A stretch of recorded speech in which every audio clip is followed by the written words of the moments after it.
छोटी बातें बड़ी यादों के इस एपिसोड में मैं आपका दिल से स्वागत करता हूँ।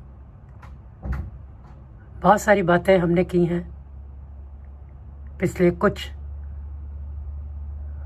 मैंने शायद 2 बार से आपको अपने नाटकों के कुछ रोचक किस्से सुनाए थे। नाटक हम करते रहते थे और सब बड़ा मज़ा लेते थे। आज भी मुझे एक नाटक की बात याद आ रही है और आज मातृ दिवस भी है, तो ये कुछ इससे जुड़ता भी है। माँ एक ऐसा शब्द जो पूरे शरीर की जो शिराएं हैं उसमें प्यार भर देता है। मेरी माँ बहुत बहुत जल्दी चली गई। उनके साथ के जो दिन बीते वो बहुत प्यार भरे थे, बहुत उनका स्नेह मिला, लेकिन उनका अनुशासन भी बहुत तगड़ा था और अनुशासन में ज़रा भी ढील उनको पसंद नहीं थी। उनकी डांट भी खूब खाई है और जब ज़रूरत हुई है तो पिटाई भी खाई है। और वो सब कुछ अब जब यादों में उमड़ता है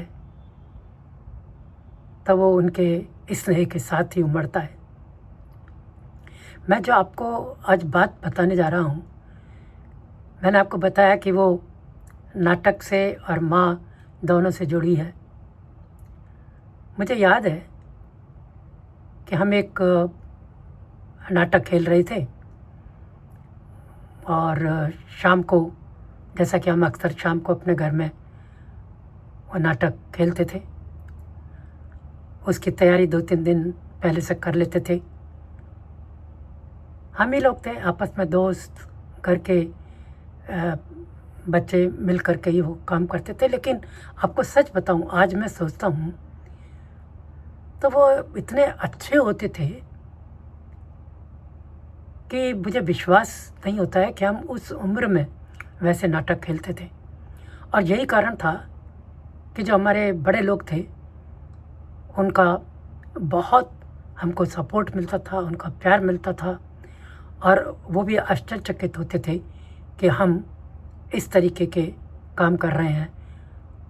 खेलते तो थे ही और खेल के साथ में ये काम हमें और भी लोगों के नज़दीक ले जाता था और उनका प्यार हमें मिलता था। तो मैं जिस नाटक की बात बता रहा हूँ, हम तैयारी कर चुके थे और जिस दिन नाटक होना था उस दिन दोपहर में हम रिहर्सल कर रहे थे एक कमरे में बैठे हुए। और फिर रिहर्सल के साथ साथ ये भी लगा कि आज किस पात्र को क्या कपड़े पहनने। तो एक पात्र उसमें ऐसा था कि जिसे साड़ी पहननी थी और अच्छी सी साड़ी पहननी थी। तब हमने सोचा कि साड़ी कहाँ से लाएं। सबसे बात की गई, जो भी आसपास जितने भी दोस्त वगैरह बैठे हुए थे, कि भाई यार एक साड़ी चाहिएगी, कैसे लाएं एक अच्छी सी साड़ी। तो सब ने कंधे उचका दिए। अब सारा दायित्व मेरे ऊपर आ गया। मुझे याद आया कि हाँ, साड़ी तो मैं ला सकता हूँ, लेकिन चुपचाप लानी पड़ेगी क्योंकि वैसे तो मिलने वाली है नहीं। मैं गया एक हमारे ऊपर, उस समय जब देखा कि मम्मी कमरे में नहीं है और किचन थोड़ा कमरे से दूर था, वो किचन में काम कर रही थी और तुरंत ही उनके आने का कोई अंदेशा भी नहीं था, तो मैं वहाँ गया और मुझे अब तक याद है बहुत बड़े बड़े से संदूक मतलब अच्छे बड़े संदूक होते थे उस समय। हमारे पास 2 संदूक थे से बड़े बड़े, काफ़ी पुराने थे, और उनमें वो अपने कपड़े रखती थीं। और ये वो ज़माना था कि सबके पास ही अच्छे कपड़ों के नाम पर बड़े गिने चुने कपड़े हुआ करते थे। मुझे जहाँ तक याद आ रहा है, मम्मी के पास भी शायद 2 या 3 ऐसी साड़ियाँ थीं जिन्हें किसी आयोजन प्रयोजन के समय उनको पहन करके वो चली जाती थी अदल बदल करके। मैं चुपचाप गया, मुझे पता था उनकी साड़ियाँ कहाँ रखी हैं। मैंने संदूक खोला, उसमें से एक अच्छी 2-3 जो उनकी अच्छी साड़ी रखी थी उनमें से एक अच्छी साड़ी निकाली, और साड़ी निकाल करके मैं ले आया। क्योंकि मैंने सोचा करना क्या है, पात्र है उसको साड़ी पहनानी है, और जब नाटक ख़त्म हो जाएगा तब मैं उसको वैसे के वैसे चुपचाप ले जा कर के रख दूँगा, किसी को पता भी नहीं पड़ेगा। अभी साड़ी तो हम ले आए और सब कुछ हो गया। अरे हाँ यार, बहुत अच्छी साड़ी आ गई है। साड़ी हमने रख ली, और जैसे ही हम आगे अपनी और तैयारी वगैरह कर रहे थे कि अचानक लाइट चली गई। बिल्कुल अंधेरा घुप हो गया। तो किसी को याद आया, कह रहे मुझे मालूम है मोमबत्ती कहाँ रखी है। शायद उन्हीं का घर था जिनके घर में हम रिहर्सल कर रहे थे। घर तो हमारा वही था, केवल ये था कि हम ऊपरी मंजिल पर रहते थे और कुछ लोग नीचे की मंजिल पर रहते थे। तो जो नीचे की मंजिल वाले में से वो ये तय हुआ कि उसे पता है कि कहाँ पर रखी है मोमबत्ती, और वो फटाक से गया और माचिस ले आया और एक मोमबत्ती ढूंढ करके ले आया। हमने क्या किया कि जहाँ पर हम बैठे हुए थे वहीं हमने मोमबत्ती जलाई, और उसके पीछे की तरफ थोड़ा सा जो पिघला करके उसको चिपका लेते हैं वैसे ही हमने उसको चिपका दिया। कमरे में ठीक ठाक रोशनी हो गई और हम लोग फिर अपने काम में लग गए। लेकिन अचानक क्या हुआ कि शायद वो मोमबत्ती अच्छी तरह से चिपकी नहीं थी, वो एकदम से लुढ़की और जो साड़ी पास में रखी हुई थी उस साड़ी पर गिरी और उस पर एक छेद करके उस पर बुझ गई। ये तो अच्छा हुआ कि इससे बस बुझी और एक छेद करके तुरंत बुझ गई, तो पूरी आग वाग तो नहीं लगी, लेकिन उस साड़ी में एक छेद हो गया। अब मुझे तो काटा तो खून नहीं, कह रही ये क्या हुआ, और सबके चेहरे उतर गए। तो हम अपना तैयारी वारी करना तो भूल गए। मैंने क्या किया कि वो साड़ी ली और चुपचाप जा कर के उस संदूक में वैसे के वैसे रख करके आ गया। लेकिन एक अपराध बोध तो था ही, और पता नहीं उसके बाद मुझे अब याद नहीं आ रहा कि फिर हमने उस साड़ी के बिना कैसे नाटक किया। लेकिन नाटक भी क्या किया, धुक धुकी लगी रही, और एक दिन निकल गया तब कुछ नहीं हुआ, दूसरा दिन निकल गया तब कुछ नहीं हुआ। ऐसे करीब करीब 8-10-12 दिन, अब पूरे अच्छी तरह से याद नहीं, वो निकल गए। तो फिर वो एक संतोष आ गया कि चलो कुछ नहीं हुआ, और मैं लगभग उसको भूल भी गया था। अचानक शायद किसी समारोह में मम्मी को जाना था, और उन्होंने वो संदूक खोल करके अपनी साड़ी निकाली, वही वाली साड़ी निकाली, जहाँ तक मुझे याद है शायद सबसे अच्छी साड़ी रहा करती होगी उनके पास। उन्होंने वो साड़ी निकाली और उसको पहनने के लिए जैसे उसको खोला तो वो देख करके दंग रह गई कि उसमें एक अच्छा खासा छेद हो रहा था साड़ी में, और वो बड़ी चकित थी कि यह अंदर रखे रखे इसमें ये छेद कैसे हुआ। उन्होंने सोचा शायद कोई झिंगर विगर या कुछ ऐसी चीज़ होगी, लेकिन वैसा कुछ भी नहीं था क्योंकि संदूक अच्छी तरह से बंद था। और वो बहुत ज़्यादा परेशान हुई 2 बातों से, कि एक तो उनकी जो सबसे अच्छी साड़ी थी उसमें छेद हो गया, और दूसरा इससे पहन के अब क्या जाए। और सबसे बड़ी बात ये कि ये समझ में नहीं आ रहा था कि यह अंदर रखे रखे इसमें इतना बड़ा छेद कैसे हुआ।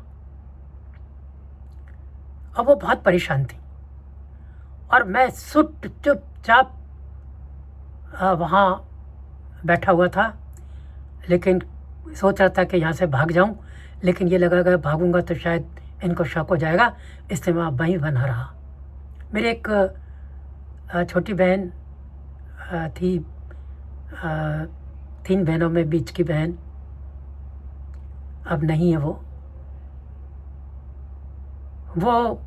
उस समय बहुत छोटी थी। तो मैं ही छोटा था और वो भी मुझसे लगभग 2 साल छोटी थी। तो वो बोलने लगी, मम्मी मम्मी मैं बताऊं। और मैंने सोचा कि अरे, ध्यान आया कि नाटक में वो बच्चों के साथ में सभी थे, तो इसको पता है। तो बोली हाँ बता। अब मैंने उसको आँख दिखाना शुरू किया और गर्दन की हिलाई कि तू बिल्कुल में मत बताना, लेकिन उधर मम्मी उसके पीछे पड़ी हुई थी। हाँ हाँ तेरे को पता है, चल बता। तो उसने जो है हंसते हुए, और मुझे अब तक याद है, मुंह में अपनी उंगली रखते हुए बताया, मम्मी मम्मी ये भैया ले गया था। अरे भगवान, मेरी तो हालत ख़राब हो गई। और मम्मी ने पूछा कहाँ ले गया था, तो उसने तो सारी बात बता दी कि ऐसे ऐसे नाटक में जरूरती साड़ी की और ये आपकी साड़ी ले गया, कैसे मोमबत्ती बुझी। मतलब वो बच्ची थी लेकर उसने पूरा का पूरा एक्सप्लेन कर दिया। अब आप सोच सकते हैं, मैं तो नीचे निगाह करके और खड़ा हो गया, और मुझे ये लगा कि अब मैं क्या बोलूं। मेरे को उन्होंने डांटना शुरू किया, और उसके बाद आप सोच सकते हैं क्या हुआ होगा। धुलाई भी हुई, और उन्होंने ये कहा कि तुझे अगर ले जानी थी तो कम से कम मुझे बताता तो सही। तो उन्होंने कहा ये तो एक चोरी भी हुई, बेईमानी भी हुई, और ये चीज़ें वो मुझे बताती जा रही थी। मैं शर्मिंदा होता जा रहा था, और उनके जो थप्पड़ थे वो खाता जा रहा था। खैर, बड़ी मुश्किल से वो कठिन समय निकला, और मैं क्या बताऊं, बहुत ही शर्मिंदा रहा। बाद में मैंने अपनी छोटी बहन को भी आड़े हाथों लिया कि तेरे को शर्म नहीं आई कि तूने बता दिया मम्मी को, और मैं पिटा तो तुझे अच्छा लगा। तो बोली कि वो तो मासूम सी बोली कि वो पूछ रही थी बार बार कि कैसे इसमें छेद हुआ, तो मुझे पता था, मैंने बता दिया। हम सब बचपन में ऐसा कुछ करते हैं, शैतानियाँ जो नहीं करनी चाहिए, लेकिन वो ऐसा समय था कि तब कुछ सोचता नहीं था। उस समय तो एक अलग ही नाटकों का, इसका खेलने का उन्माद सा छाया रहता था, और उसमें क्या हो रहा है, कैसे हो रहा है, ये सोचने की फुर्सत नहीं मिलती थी। लेकिन हमको सोचना चाहिए, और विशेषकर तब जब ऐसी स्थिति हो, जब उनके पास क्या, उस समय उस ज़माने में मैं देखता था जो आसपास के सभी घर थे, इनमें सब में वही था, कोई 2-3 अच्छी साड़ियाँ होती थीं जो वो पहन लेते थे, और बाकी जो दूसरी होती थी वो कर की धोतियाँ वगैरह में काम चलता था। अब सोचता हूँ काश वह ज़माना लौट आए और मैं जो मैंने इस तरीके की कर्तव्य तो क्या कहूँ, करतूतें की हैं, वो फिर न करूँ। लेकिन ना वो ज़माना आना है, ना जो लोग चले गए वो आने वाले हैं। आज मातृ दिवस पर मैं उन्हें दिल से श्रद्धांजलि देता हूँ। और मुझे याद है कि उनके अनुशासन ने जो कुछ हमें सिखाया, उससे ज़िंदगी में बहुत कुछ वो काम आया और हमेशा उसने गलत काम करने से रोका। आज बस इतना ही। आप सभी को मातृ दिवस की शुभकामनाएं। अगले एपिसोड में मैं फिर आपसे मिलूँगा, कोई अपने बचपन की याद आपके साथ शेयर करूँगा। तब तक के लिए आप सभी को दिल से, हृदय से नमस्कार। देखते रहिए छोटी बातें बड़ी यादें और सब्सक्राइब करते रहिए। बहुत बहुत धन्यवाद, आभार।